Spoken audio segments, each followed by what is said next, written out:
None of that is true. He made a fortune in Ukraine, in China, in Moscow, that is simply and various not other places. True. My son has not made money in terms of this thing about, what are you talking about, China.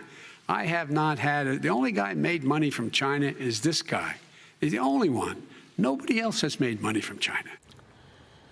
Well, we know that's not true. That was President Biden claiming in both 2020 presidential debates that his son Hunter Biden has not made any money from China. The Washington Post is now handing Biden 4 Pinocchios for this claim, writing, quote, in court last week, his son has said he earned hundreds of thousands of dollars from Chinese business deals. I believe Mikey said he made at least $600,000. That's what we know of. Of course, there is even more indications of further money made from bank records from the Oversight Committee. Meantime, a former Obama White House official says he wants to testify to a federal grand jury because he says he has information about then Vice President Joe Biden's role in his son Hunter's business. But he says the FBI has been ignoring him. Former Obama stenographer Mike McCormick joins us now. Mike, thanks for being here. You say you are a witness to a crime. Walk us through why you say that. Yes. Hi, Ashley. Hi, Todd. Thanks for having me. Sure. So in April 2014, I was in Air Force Two with Joe Biden and Jake Sullivan. At the time, no one knew that Hunter Biden was already on the board of Burisma Holdings, the natural gas conglomerate from Ukraine.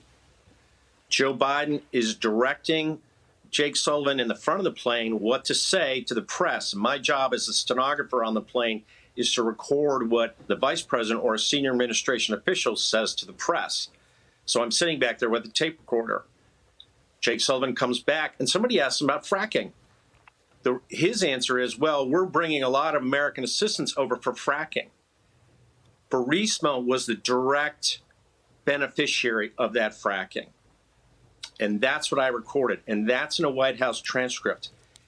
In the transcript, you don't know who Jake Sullivan is. It's a senior administration official.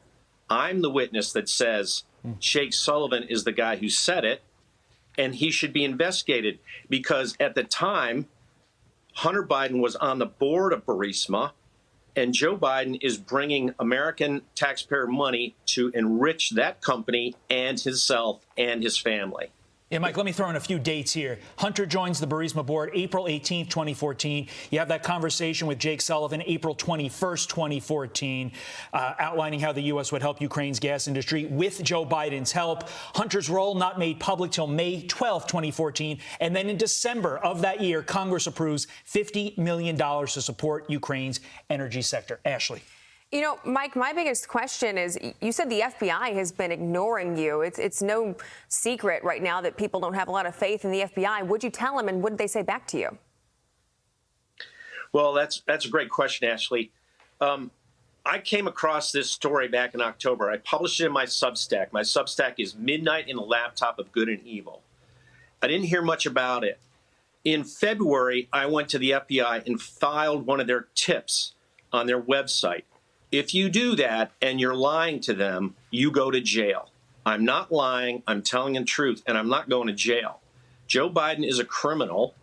He was conducting malfeasance in office to enrich his family.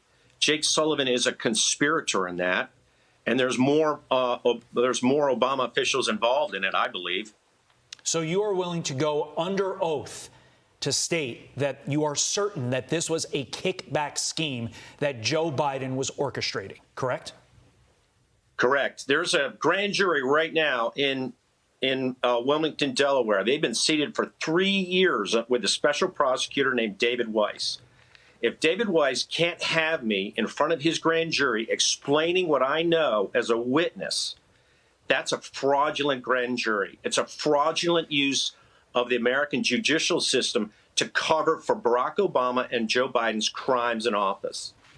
You know, with everything you've said, do you think by you testifying, this would change this narrative? And I mean, frankly, a lot of us have already, we have thought this for a long time. We've always said it's not necessarily Hunter Biden, it's Joe Biden's ties to his business dealings. So do you think by you testifying that it would change this story? So if I testify in front of a grand jury, there are two things can happen. Because I have a little bit of experience in grand juries. I used to be a stenographer listening to grand juries. I used to do transcription for the Lewinsky grand juries. I go back that far with stenographers. Two things can happen. One, what I say is evidence. So my testimony would be evidence. But I can also point them to other witnesses they can call into. Because a grand jury is an investigative tool. And if I went in there, I would tell them to have Barack Obama called in as a witness because he's part of the conspiracy. He's an ex-president. He has to answer who was in charge of this, putting Joe Biden into this role. Did Barack Obama know about it? Because there's evidence I've seen and put in my Substack on April 16th, so 2 days before Hunter joins. Joe Biden is with Hunter in the West Wing. They have a meeting. And then later that day, in the evening, Joe Biden spends a day in the limousine, in the back of Barack Obama's limousine in Western Pennsylvania. Mike, we reached out to the White House for a statement, but did not hear back. Something tells me we have not heard the end of your story. Keep us posted. Mike McCormick, thank you, sir. Thanks, Mike. I'm Steve Ducey. I'm Brian Kilmeade. And I'm Ainsley Earhart. And click here to subscribe to the Fox News YouTube page to catch our hottest interviews and most compelling analysis. But that would be happy to open up, Chad. Thank you. We heard what Mr. Comer said about these investigations with the Bidens, but the intimated here is that you have issues with the special counsel investigating former President Trump regarding January 6th. Why not at least look into this and find out what, if there was a problem there? You're okay going after the current president and trying to see where the facts lie there. What about this with former President Trump? Well, here we have a case where it's not necessarily us going after the former president. It's people within the IRS who were looking into inappropriate dealings by the current president's family. And they saw things that looked very alarming. They tried to dig deeper into it, and they were told to stand down. And in some cases, because they were told to stand down, statutes of limitation ran out, meaning further investigation can't even occur because that happened.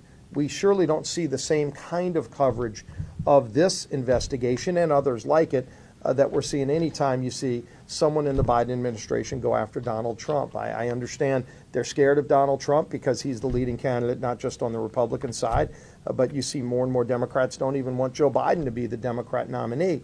They need to remove the politics from this. They need to stop having this perception. And whether it's real or not, we have a committee looking into the weaponization of government. And unfortunately, there's example after example after example of the Biden administration weaponizing government against their political enemies.